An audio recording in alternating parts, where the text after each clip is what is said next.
Vaping is a growing trend with teens and an odorless problem for parents. So how can you tell if your kids are doing it?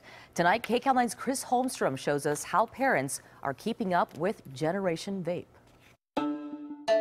It's something you see all over social media. Teens posting vaping videos like these.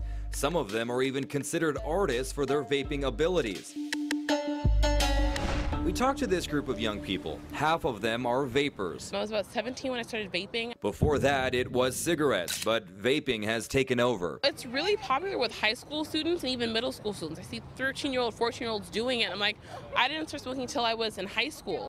That's right. She called vaping smoking. And get this, a new study by the National Youth Tobacco Survey shows more than 20% of high school students admitted to vaping within the last 30 days. That's up more than 78% since 2017.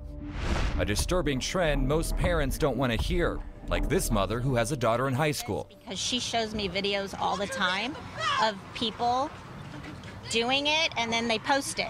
And I'm like, where are their parents? Do their parents know anything? That's the problem. Some parents have no idea, especially since vaping is odorless. It's not like marijuana that you could walk in their room and know if they were doing it. And that's also the scary part. So how do you find out if your kid is vaping? I discovered there are tests for that. So this is where we do all the testing. Bob Duncan owns ArcPoint Labs in West LA, home to drug tests, DNA tests, and nicotine tests. He explains how it works. Just detecting a metabolite that's produced by the body. So when the body ingests something, the actual body itself turns that into something else. And in this particular case, it's cotinine. The test is simple, and there are two options. A urine test, which goes for about $40, or a hair test. This one goes back to 90 days and goes for about $185. My advice is, first of all, talk to them. If they're in denial, but you have proof that they've been using a vaping device, then bring them down. I think building the relationship of talking to them, but I don't think testing is a horrible idea. But is that enough to get kids to not vape? The perception by many kids is that e-cigs are a safer alternative to cigarettes. But researchers say not so fast. This is the lab where we conducted the research. Ahmad Bessaratinia is an associate professor at Keck School of Medicine of USC. For the past several months, he's been working with other researchers to find out the long-term effects of e-cigarettes. Definitely, our study says that it's not a safe product.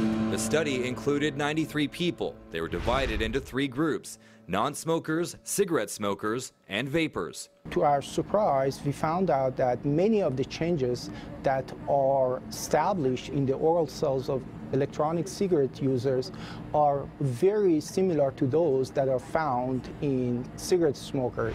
But it's important to note that the molecular changes seen in the study are not cancer or even pre-cancer, but rather an early warning of a process that could potentially lead to cancer if unchecked.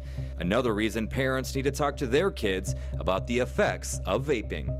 It's there, and it's going to be offered to them. It's just a matter of when. And that was our Chris Holmstrom reporting there. If your child has a problem with vaping, there are new programs that can help. Now, experts suggest contacting your primary care physician to learn more.